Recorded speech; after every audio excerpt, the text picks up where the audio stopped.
Maintenant, petit p, diagramme de prédominance.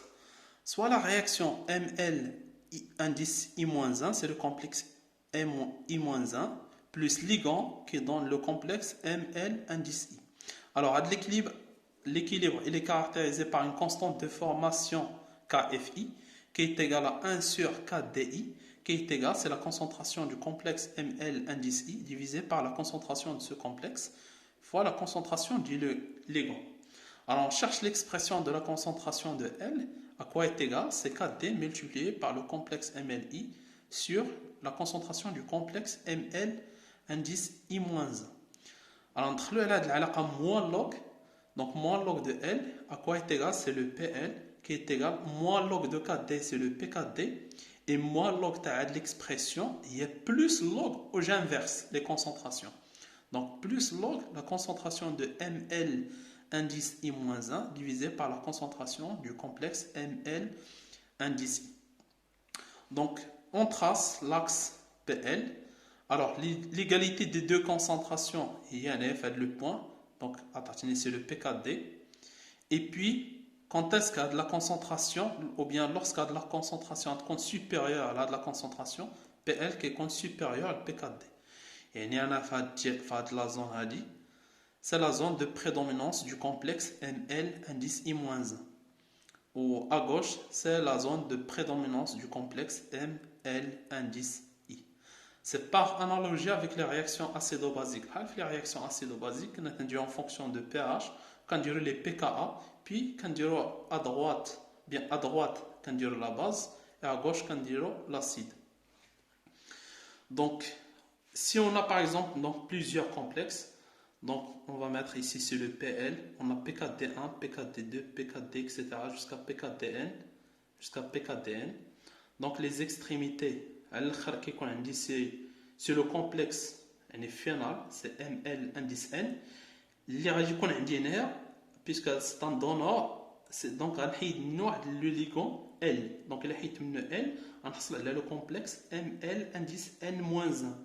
Mais le BG c'est ML indice N-2, etc. Jusqu'au complexe ML. Donc là, il y a un ligand, l'ion central M.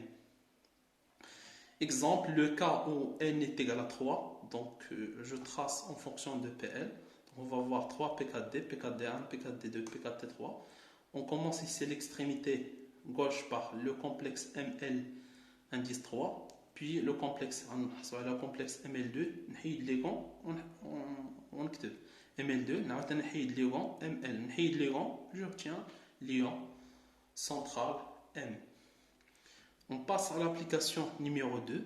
Donc on va la relation bêta 1, les KF, les PKT, etc.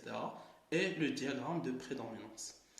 Alors pour les ions complexes, Cu, NH3I de plus, les tables donnent, on a log bêta 1 est égal à 4,1, log bêta 2, log bêta 3 et log bêta 4.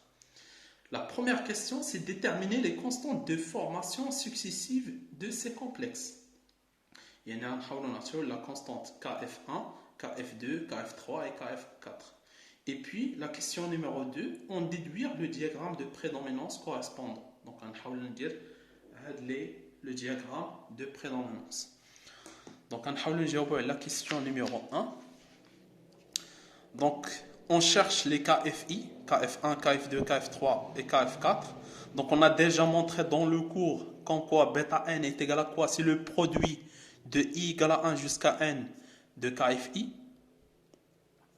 Ça marche? Donc, le cas où n est égal à 1, je vais remplacer ici par 1 et ici par 1. Donc, on obtient bêta 1 et KF1. Donc, lorsque n est égal à 1, on obtient KF1 est égal à bêta 1. Alors, application numérique, on a log bêta 1 est égal à 4,1. Donc, la brette bêta 1, c'est 10 à la puissance 4,1. Donc, c'est 10 à la puissance 4,1. Alors, maintenant, je cherche KF2. Donc, je passe au cas où n est égal à 2. Donc, bêta 2, à quoi est égal? C'est le produit de I égale à 1 jusqu'à 2 de KFI. Donc, il y a KF1 fois KF2.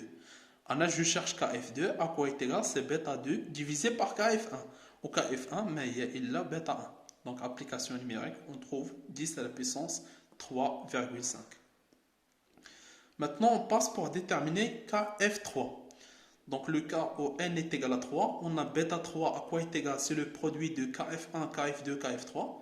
Donc KF3 à quoi est égal? C'est bêta 3 divisé par KF1 اللي هي bêta 1. Voilà.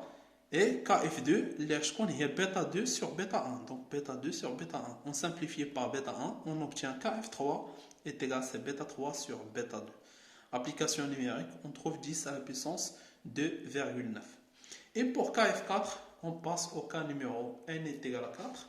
Donc bêta 4 est égal à KF1, KF2 jusqu'à KF4. Qui est égal, on remplace KF1 par bêta 1, KF2 par bêta 2 sur bêta 1, KF3 par bêta 3 sur bêta 2.